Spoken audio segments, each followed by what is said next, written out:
오늘 하나님 주신 말씀은 사도행전 18장 1절에서 4절까지 말씀입니다.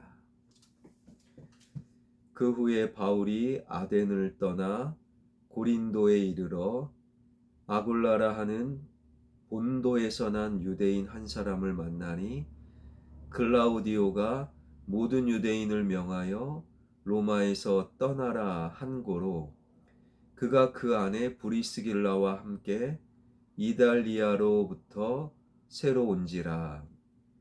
바울이 그들에게 가매 생업이 같으므로 함께 살며 일을 하니 그 생업은 천막을 만드는 것이더라.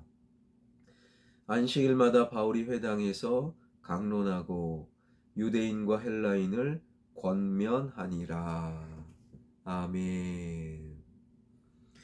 바울이 아덴의 유대인의 회당과 장터 그리고 무엇보다 아레오바고에서 주님의 복음을 전했지만 주님을 영접한 사람은 소수에 지나지 않았어요.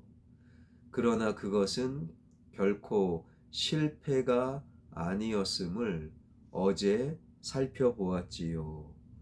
신앙은 사람 숫자가 결코 아니다. 신앙의 질과 믿음의 깊이가 더 중요한 법. 그리고 바울은 아덴을 떠나 고린도로 가게 되는데 1절입니다. 그 후에 바울은 아덴을 떠나 고린도에 이르러. 당시 로마 제국의 행정구역 아가야의 수도였던 고린도는 2000년 전 크고 화려하고 그리고 타락한 도시의 대명사였어요. 주전 146년 고린도는 로마 제국에 정복당하면서 폐허가 되었지만 주전 44년, 그러니까 바울이 고린도에 방문하기 전 약 한 세기 전 로마 제국의 카이사르가 제향 군인들과 자유인이 된 노예들을 대거 고린도에 이주시켜 예전보다 더 큰 명실상부 대도시가 되었어요. 아울러 고린도는요, 동서 양쪽에 각각 항구를 지니고 있어 무역의 중심 도시로서 돈이 모이고 사람들이 모여드는 2000년 전 인구 무려 60만 명을 자랑하는 고린도는 로마 제국 4대 도시에 속한 대도시였지요. 단지 고린도는 경제적인 물질만으로 이루어졌기에 고린도의 끝은 결국 타락이었습니다.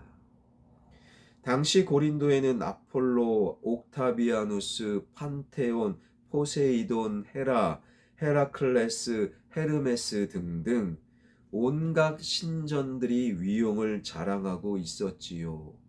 그 중에서도 가장 대표적인 신전은 해발 575m에 위치한 아크로 고린도의 아프로디테 신전.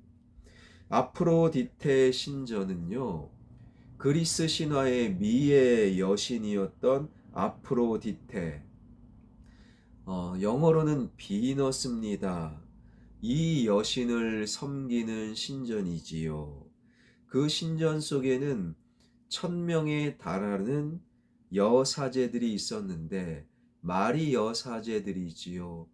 찾아오는 자들과 매춘을 하는 그러한 매춘부 1000명이 아프로디테 신전 안에 있었던 거예요. 신전 안에 합법적인 매음이 그 정도로 횡행했다면 신전 밖 일상생활이야 두말하면 무엇하겠습니까?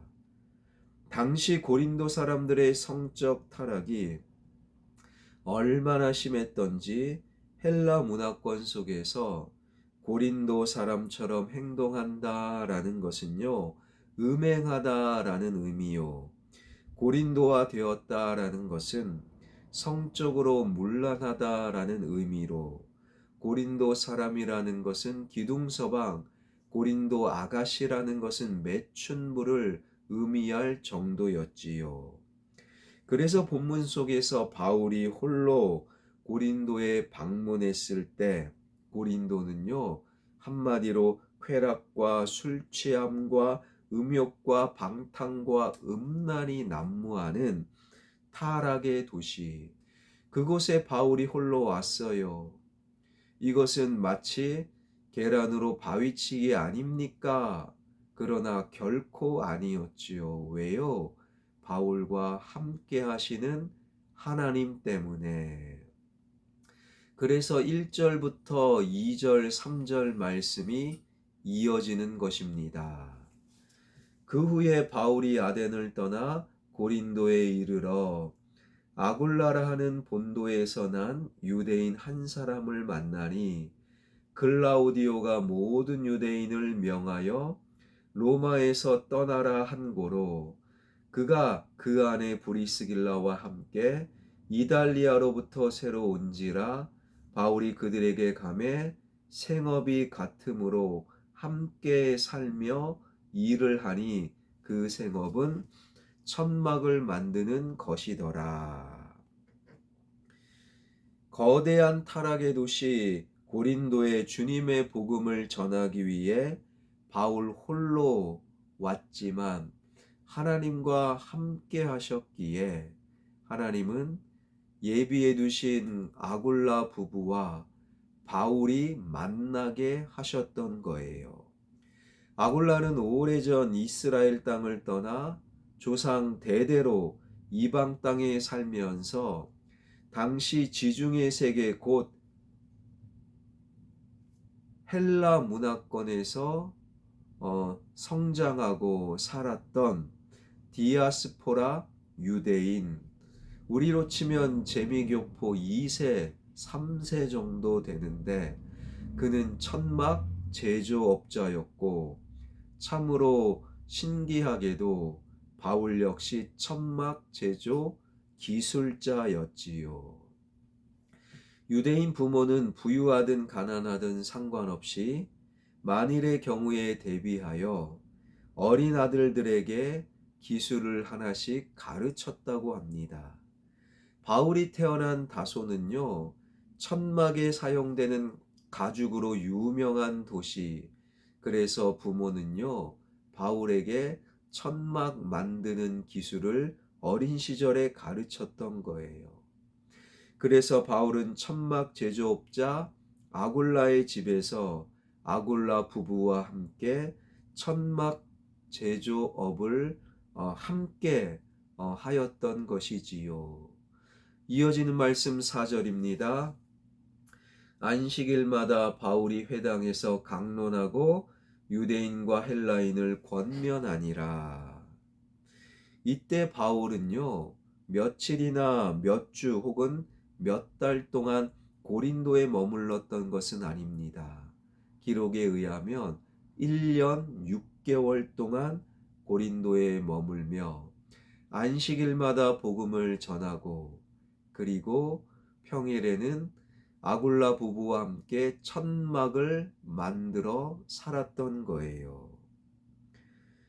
1년 6개월 동안 바울이 고린도에 머물면서 데살로니가의 성도들에게 데살로니가 전서와 후서를 써 보냈고, 이때 바울이 1년 6개월이나 머물렀기에 이 이후 바울은 고린도 교인들에게 바울 서신 중 가장 긴 고린도 전서와 고린도 후서를 써 보낼 수 있었으며, 이때 바울이 고린도에 1년 6개월이나 머물렀기에 3차 전도 여행 중 다시 익숙한 고린도에 방문하여 3개월을 머물며 그 유명한 로마서를 쓰게 되었고, 무엇보다 이때 고린도에 1년 6개월 동안 머물렀기에 바울의 심령 속에 하나님께서는 로마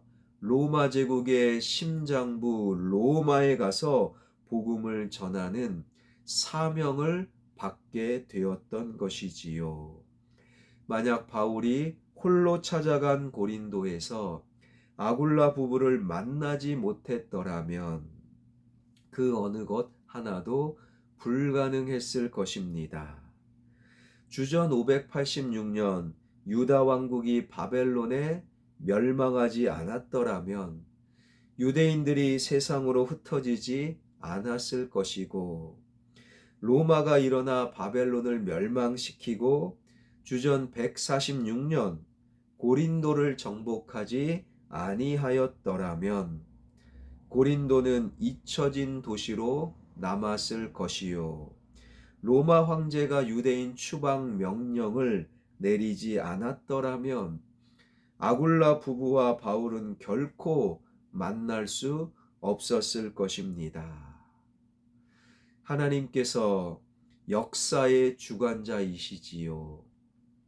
그 하나님께서 우리를 통해 하나님의 뜻을 이루시기 위하여 한 나라를 흥하게 하시고 반대로 한 나라를 망하게 하시기도, 또한 전혀 상상할 수 없는 사람을 만나게 하시기도 하시는 하나님께서는 이러한 섭리와 지금 이해할 수 없는 만남과 사건 속에서도 하나님은 우리를 통해 일하고 계신다라는 거예요. 나라가 망합니다. 나라가 흥합니다. 이해할 수 없는 어려움과 고통을 당합니다. 왜 저런 사람을 알게 하셨는가? 그 속에 숨겨진 하나님의 섭리와 인도하심이 담겨져 있는 거예요. 이러한 하나님의 마음을 깨달을 때 내가 오늘 만나는 사람, 내가 오늘 접하는 사건, 그것이 나에게 불리하더라도 그 사람, 그 사건 우리는 결코 함부로 할 수 없는 것이지요. 하나님의 섭리, 한 나라를 흥하게 하시고 망하게 하시고 어렵게도 하시고 그리고 잘 나가게도 하시고 그 사람 만나게도 하시는 하나님의 섭리, 그 섭리가 저와 여러분 우리를 인도하고 계신다. 이 하나님의 마음을 마음속에 새기며 오늘을 살아가는 저와 여러분 우리 모두가 되길 주님의 이름으로 축원합니다. 기도하겠습니다. 바벨론에 의해 유대가 망하지 않았더라면, 로마에 의해 바벨론이 망하지 않았더라면, 로마 황제가 로마 제국의 수도에서 유대인 추방 명령을 내리지 않았더라면,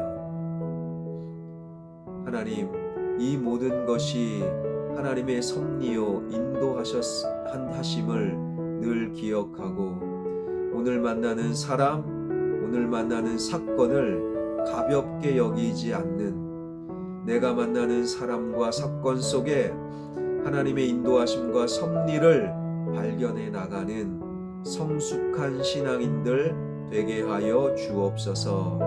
이 나라 이 민족 한국교회가 새로워지고 정치와 경제와 문화와 교육이 회복되며 온 나라의 기후변화와 전쟁과 지진과 기근을 통해 예수님 다시 오실 날이 멀지 않았음을 깨달아 알게 하여 주시고 전쟁이 있는 그 땅 불쌍히 여겨 주옵소서. 선교사님들 사역 위에 기름 부어 주실 줄 믿사옵고 예수 그리스도의 이름으로 기도하옵나이다. 아멘.